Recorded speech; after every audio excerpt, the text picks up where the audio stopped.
பக்கம் மூணில் போய் மறைஞ்சிக்கணும் எங்கள் மக ஏன்னா அதை சொல்லிட்டு வர்றது லாஸ்ட்டு கப்புன்னு நான் கோவம் வந்து நான் போ வேஸ்ட்டில் ஆமாம் ஹைட்ராலிக் வந்துடுச்சு மாட்டி அனுப்பிச்சி விட்றாரு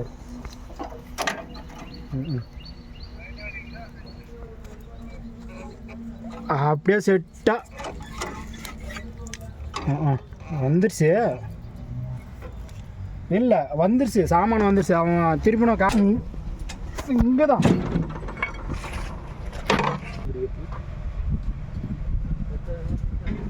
பெருசா அங்கே